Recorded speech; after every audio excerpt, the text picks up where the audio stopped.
Jason, kamusta lang kasi matagal kang bago lumabas, kamusta yung injury mo?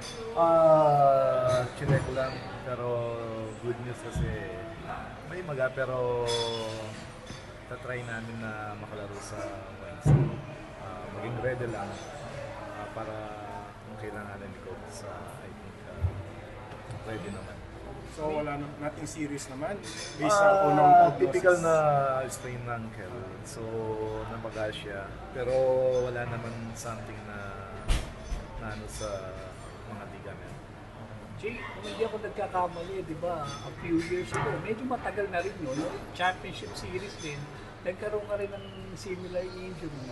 And then, kailangan mong maglaro ng Game 7. Oo.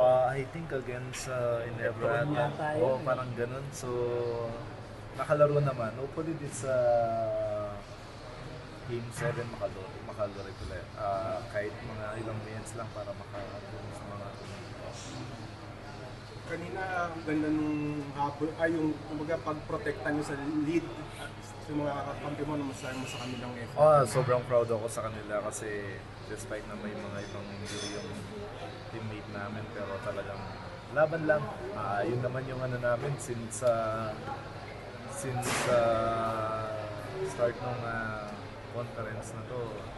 Kasi parang yun lang yung mantra namin, laban lang, kasi parang roller coaster yung ano namin this season, pero despite nun, nandito pa rin kami.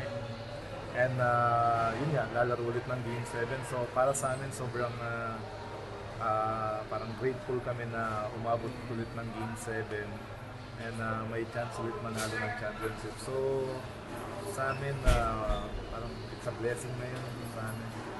Pero Jason, ganda na nilaro mo last 2 games. Ano lang masabi mo doon sa nilaro mo at medyo nangihinayang ka rin ba na hindi mo na patuloy? Oo nga eh. Hindi mo rin kasi masasabi kung kailan ka may injury or kailan yung mga aksidenteng gano'n eh. So, pero sisikapin kong yun nga, makatulong ulit sa Game 7 kahit mga limited minutes lang para sa mga teammates ko at sa management at sa mga players. Pero yung last 2 games, ano naman sa nilaro mo? Kasi may 3 blocks ka pa nga last game.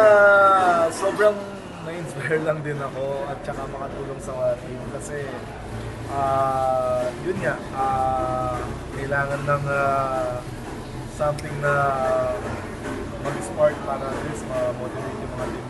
So, I think yun nga, naging maganda naman yung result. Game 7, no?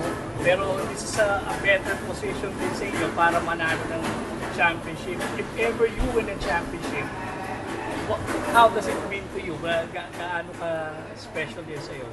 Sobrang special nito kasi yun nga, yung nangyari kay Ball, yung record namin this elimination, yung pinagdaanan namin ang dami. I think isa sa mga dahilan yun is yun yung motivation namin. Kasi to win championship para kay Ball at saka sa management. So, sana makuha. Jason, sorry. You've been in the PBA for a very long time. You've seen it all, coming off the bench, starters, ganyan. How will your experience help you sa upcoming Game 7? Siguro, I think, yun nga, yung pagiging veteran,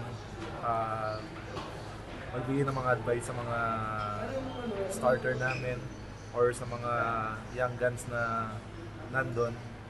And maging positive lang lagi kasi as a veteran, yun lang yung kailangan mong ipin sa kanila. So maging confident lang para yung and motivation kasi para sa kanila malaking bagay yun eh. And yun nga, siguro sa mga pinagdaanan namin, yung motivation namin mas malaki kasi ang daming nangyayari. So hopefully sana makuha namin. Thank you, Jason.